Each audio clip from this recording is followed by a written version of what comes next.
really hope I'm center right now. It looks center. Guys, let's get into the video. Hi guys, and welcome back to another True Crime Japan video. As you can see, I'm in my pajamas and I've got no makeup on. Today's a Sunday night and there was a typhoon just yesterday and I'm just feeling the comfy vibes right now. So don't mind me, don't mind me. So in today's video we are going to be talking about an incident that occurred in 1998 in Sonobe town in Wakayama prefecture, and it entails the death of 4 people. So a suspect has been arrested and found guilty. There's been a lot of controversy around this because of the evidence and it's all very circumstantial, but I don't even know what I truly think about it, so let me know what you guys think at the end of this video. So I'm just gonna start from kind of the start and just tell you about the person who was arrested. I'm sure you found out from the thumbnail or the title of this video what happened in the crime, but let's just go through the video together. So first I'm going to start with the person who was arrested in this case. Her name is Masumi Hayashi. She was born on July 22nd, 1961. She lived a fairly normal life. She attended nursing school after high school, but she never actually attempted the board exam to become a registered nurse because she met her future husband at that point, Kenji Hayashi. He was about 20 years older than her and he had already been divorced, but they ended up getting married and had 4 kids together. In the mid-1990s they moved to Sonobe in Wakayama prefecture, which is the setting of where this crime took place. Sonobe is a remote area about an hour's drive south of Osaka. The Hayashi's house was very big. It was the biggest on the block and they had the biggest garden and they drove a BMW, but no one in the neighborhood could quite understand how they were so wealthy and how they could afford all of these things. Because Kenji had previously run a termite extermination business, which he had stopped in 1992, and this wasn't a big business. It was just kind of like a, a small business with 1 or 2 people, going to houses and getting rid of bugs and whatnot. So he hadn't been working since 1992. He'd been unemployed. And also Masumi previously worked as an insurance salesperson and she also hadn't been working since 1995. So they were both unemployed for much of the time they were in Sonobe. So people were like kind of whispering about it, how are they so rich? They don't have jobs, I wonder. And furthermore, the Hayashi family didn't really branch out into the neighborhood. They didn't really get to know anyone in the neighborhood, and a lot of people disliked the family. I'm not sure why, but it was said that Masumi was very unfriendly and impatient, and same goes for Kenji as well. They said that Masumi would always, toot her horn when people were in her way, and was just kind of rude. But I do ask you to take this information with a grain of salt because this did come from the neighbors. They did say this about her, but it's very easy to come to the conclusion that someone's a bad person when you don't know them, and when people are gossiping and you don't really know them, people tend to paint you as a bad person without getting to know you. So I don't know about that. So in Sonobe there is a summer festival every year. It's organized by the community and the community leaders and stuff like that. The 1998 festival organization efforts were being led by the festival community chairman named Takatoshi Taninaka, who was a lively 64-year-old. And was supported by the deputy chairman, 53-year-old Takaki Tanaka. Everyone was really excited about the lead up to the festival. They handed out brochures and put up posters about all the things that were going to be at the summer festival. And the local Women's Association volunteered to look after all of the food type things, like the food stalls and what was going to be sold and the cooking and the preparation and all that. So that was really great of them, and they decided on food like takoyaki, kontatsu, yakisoba, what else did they do?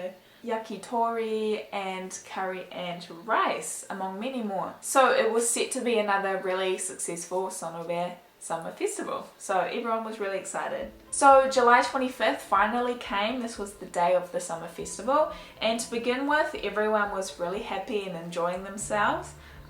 However, a couple of hours later, and when people started arriving back home and all that, things took a very dire turn. Mr. Taninaka, the chairman of the festival, he had been found by his wife in his home on the couch clutching at his heart, and he was very ill. So obviously they took him to the hospital and they concluded that it was food poisoning. So the next morning came, and it turns out that Mr. Taninaka was not the only person who had fallen ill. 63 festival goers had been hospitalized with the same symptoms of vomiting, irregular heartbeat, and numbness in the limbs. And among them, 4 people died from this mysterious illness. The people who died were the chairman, Mr. Taninaka, Deputy Chairman Mr. Takaaki, as well as a 16-year-old high school girl and a 10-year-old boy. The police were obviously called in about this so-called food poisoning, because this was on such a large scale and multiple people died, so someone needed to be held responsible for sure. So they tested all of the food that was at the festival, and it turns out that the curry specifically had been laced with arsenic. The case shocked the town completely. One person who attended the festival told the media, "I don't understand how this could have happened. We all know each other and I don't remember seeing any strangers there." Just a side note, I find that quite interesting how this person said that. I think a lot of people have the impression that crime and bad things only happen by people they don't know, or people they think seem like a criminal or look like a criminal or look a certain kind of way. But the reality is, this can happen anywhere. Like, anyone could do this. A lot of things happen behind closed doors, and you really don't know the true person until they do something like this. So I don't know, I just thought that was interesting. I don't know. Let's move on. So when the news broke across the country, media and police swarmed the area. The police went house to house conducting interviews and all of that. There was a lot of pressure for the police to catch the killer as soon as possible. And over time, there were whispers and rumors that perhaps the Hayashi family, Kenji and Masumi, were responsible. The journalists caught wind of this rumor, and they would sit outside their house and take photos and videos of her as shown on the screen. But it seems kind of weird to me that she would actually go outside and do such mundane things like watering her garden and knowing that they're out there. I personally would not want to be seen or had my photo taken. If I had been accused of murdering 4 people in my community, I would be devastated and I would be so upset. But that being said, you never know how someone deals with a situation like this, so I can't judge. But I don't know, that seems kind of strange to me. Let me know what you guys think about that. Masumi and her husband Kenji were eventually arrested on October 4th, 1998, after much pressure from the public to get someone arrested. Sources say that Masumi was really angry about the arrest just because there was no concrete evidence that actually linked her to the crime, which we will get into now. So now I'm going to talk about all of the things that make it seem likely that she did commit this crime.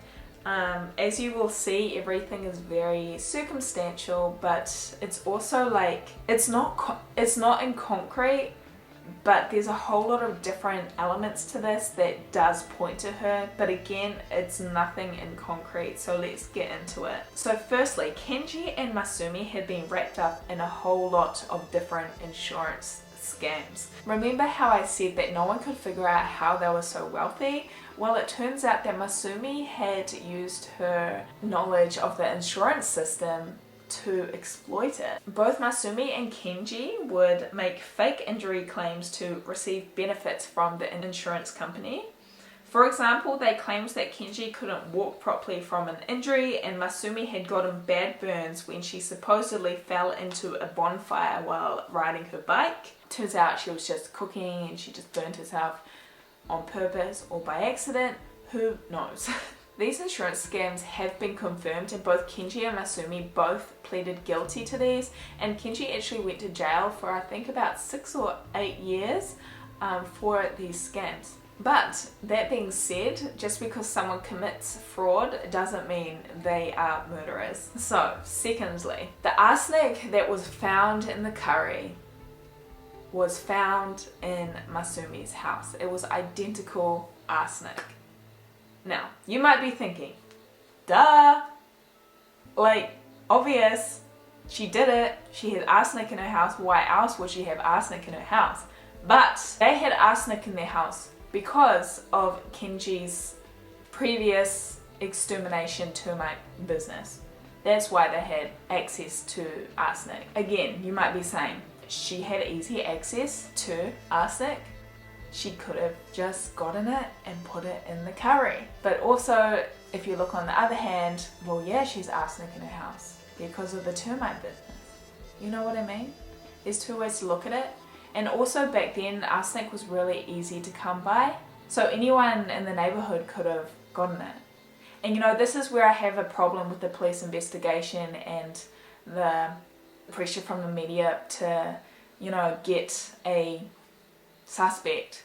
Because I feel like they could have been so focused on this family and try to pick up, like, cherry picking evidence to link them to the crime when there could have been someone else with arsenic in their house. You know what I mean? So that's just something. I don't know.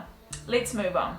So third, there were charges against Masumi for attempted murder using arsenic. She pled not guilty to these. The Hayashi family would hold game nights, like gambling nights, and apparently I think a total of 3 people got sick with the same symptoms after being at her house. And apparently Masumi had fraudulently taken out life insurance claims against these 3 people. So she was planning to receive life insurance benefits when they died. It turns out that they didn't die, but she still received, I think, $20,000 from one of them, from the insurance company for like his illness. But I don't really know. It's like, it's really hard to find the correct information because Masumi denies this, but the police are like pretty adamant that she did this, because it also says that she tried to kill her own husband as well using arsenic. But then it's like her husband is like trying to fight for her innocence. Like, he thinks she's innocent to this day. So it's like, I don't know if it's the police making stuff up or what. It's hard to say, but I just had to put that in here. Right, so fourth, on the day of the summer festival, she had been seen around the curry pot. Now, the curry pots were being held under an open garage at one of the homes near to the festival. And one young boy saw Masumi at the pot by herself under the garage. But Masumi claims that she was never by herself with the food. So there's that. Number 6, the science experts say that the arsenic in the curry and the arsenic in the Hayashi household was identical. Now, I'm not too clued up about arsenic, and I'm not sure if it, like, even if it's the same brand, like, does the arsenic science particles change? Or if it's the same brand, is it, you know, the same? I don't know. But it could have been very, like, someone else with the same brand could have had it in their house as well, you know? So to me, that doesn't really prove anything. Lastly, Masumi's hair was tested and it was found to have a high level of arsenic in it. This is thought to have come up through the steam as she stirred it into the curry pot, but this could have just happened when she was just looking after the curry or serving the curry, or, you know, just being around the curry. Maybe it just went into her hair. This doesn't prove that she actually put the arsenic in the curry pot. And this was another mistake by the police, I think. I think they should have been testing all of their hair, all of the women who were looking after the curry. They should have been testing all of them to see, you know, the levels of arsenic with the people who were really just around the pot and serving the pot in comparison to Masumi's here, who potentially actually put the arsenic in there, you know?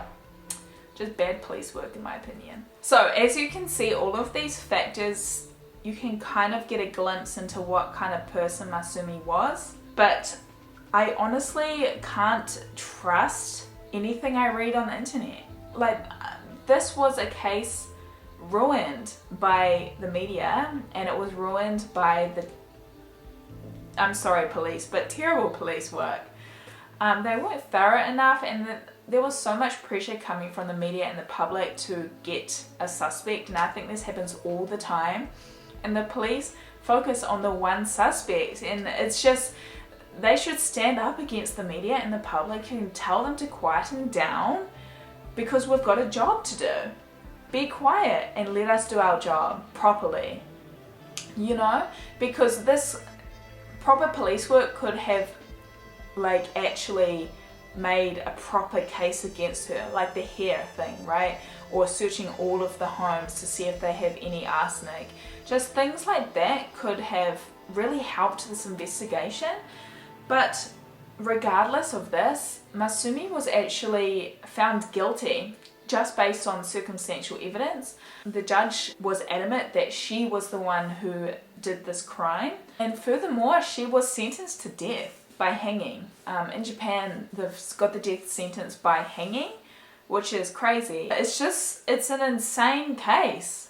I think it's crazy how you can be sentenced to death based on circumstantial evidence.